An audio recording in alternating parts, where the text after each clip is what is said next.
코로나19 신규 확진자 수는 6천 명대로 내려왔지만 위중증 환자 수는 오늘도 역대 최다를 기록했습니다. 예, 코로나19 상황 짚어보겠습니다. 한림대 강남성심병원 감염내과 이재갑 교수 나오셨습니다. 안녕하십니까? 네, 어서 오십시오. 안녕하세요. 예. 네. 오늘 6,233명. 그러니까 오르다가 멈추긴 했는데 다시 내려가고 있는 건 또 아니라는 얘기입니다. 정부 입장은 그런 것 같은데 맞습니까? 네, 일단은 이제 거리두기가 이제 먼저 인원을 먼저 줄였던 6명, 8명 했던 거로는 이제 3주째가 접어들었고요.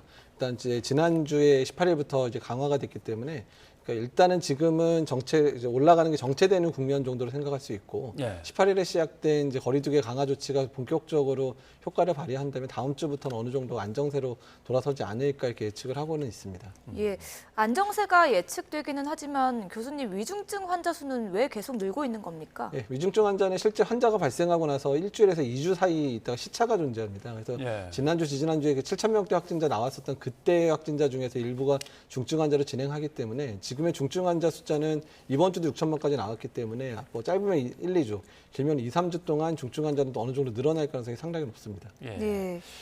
위중증 환자가 많아지니까 코로나 중환자가 격리병상에서 또 일반 병상으로 일반 병상에 있던 또 다른 질환 환자들은 또 어디로 가야 되느냐 이 문제가 계속 악순환되는 것 같습니다. 이걸 어떡하죠? 예, 특히 이제 상급 종합병원이나 대학병원 같은 경우는 이제 코로나 중환들이 인공호흡기를 달고 있거나 에크모를 달고 있거나 이래버리면 다른 병원 전원도 힘드니까 그런 분들이 격리 해제가 되면 일반 중환자실에 자리를 차지하게 되거든요. 근데 이미 상급 종합이나 대학병원들이 그 코로나 중환자실 만드느라고 전체 중환자실의 3분의 1 이상을 또는 뭐 심지어 절반 정도를 중환자실 빼놓은 상황이니까 지금 중환자실 구하는 게 모든 과마다 거의 전쟁입니다. 그러니까 수술하는 과 같은 경우는 중환자실이 준비가 안 되면 아예 수술을 못하는 상황이다 보니까, 근데 거기에 이제 격리해제된 분들이 또 자리를 차지하게 되면 그런 이제 그 일반 중환자실의 사용을 더 하기 어려운 상황이 되다 보니까 이제 이런 부분들이 계속해서 누적된 그런 이제 어려움들을 이제 병원들에서 만들고 있습니다.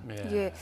그리고 저희가 앞서 기자 리포트에서 전해드렸습니다. 정부가 다음 주 상황을 일단 좀 지켜본 다음에 거리두기 연장 여부를 결정하겠다고 했는데요. 어떻게 전망하십니까? 일단 다음 번 주에는 아마 거리두기를 완화하기는 힘들 거고요. 왜냐하면 지금 상황에서 완화가 되더라도 중환자실이 안정되는 데까지 2, 3주가 걸릴 수밖에 없는 상황이고 현재 의료 체계가 한 5천 명의 확진자 수준 정도에 세팅돼 가지고 지금 준비가 된 상황이라 만약에 섣불리 완화했다가 다시 확진자가 올라가게 되면 똑같은 위기를 맞을 수 있기 때문에 조금 더 안정된 상황을 위해서는 적어도 2주 정도는 연장이 되는 게 맞다고 생각을 하고 있습니다.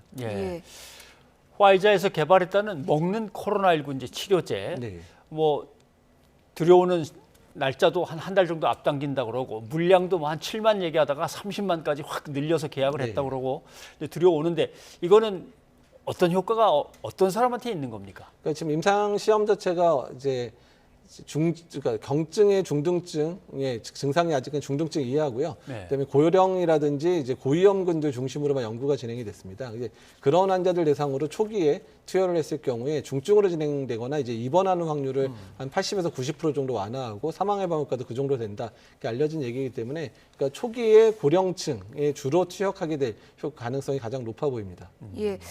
그러니까 다음 달쯤에 화이자사에 먹는 치료제가 도입될 예정이고요. 또 정부가 머크사에 먹는 치료제도 계약을 체결했다고 합니다.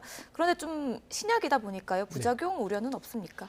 그러니까 이제 그 화이자약 같은 경우는 이제 이미 HIV 치료에 쓰던 그런 성분들을 개량해서 만든 거에서 임상 경험들이 좀 많은 약이고 그런 중대 이상 반응에 대한 얘기는 없고요. 머크에서 나온 거는 이제 바이러스 유전자를 좀 조작하는 그런 게 있는데 그게 혹시나 사람의 유전자를 조작하는 게 아니냐 의심 사례가 있긴 있었지만 연구 단계에선 그런 게 증명되지는 않았습니다. 어쨌든 간에 그다음에 그리고 이런 치료제는 한 5일 정도 매우 단기간에 약을 쓰고 끊는 약들이기 때문에 어떻든 그런 이상 반응이나 이런 부분들은 크지 않고 또 있더라도 그 정도는 치료 효과를 위해서 이제 감당하면서 치료해야 된다 정도로 생각하시면 될 것 같습니다.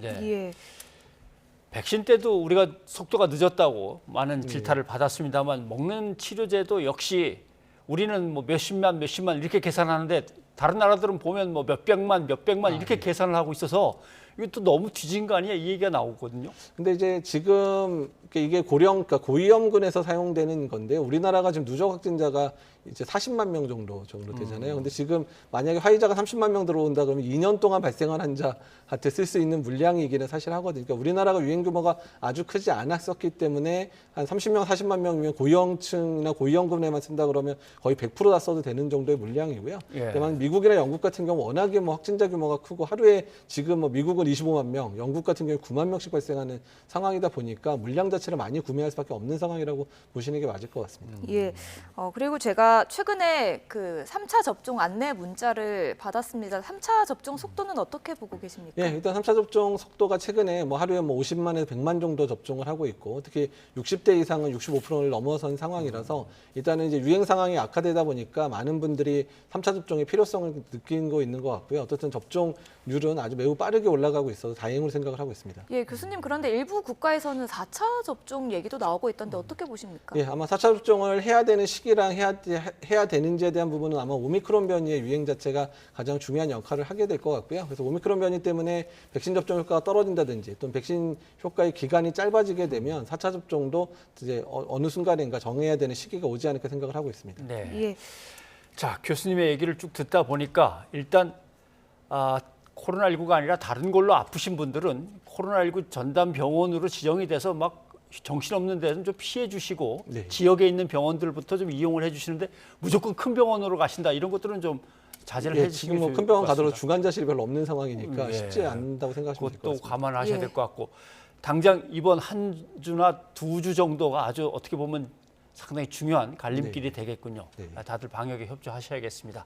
예, 교수님 여기까지 듣겠습니다. 고맙습니다. 네, 감사합니다.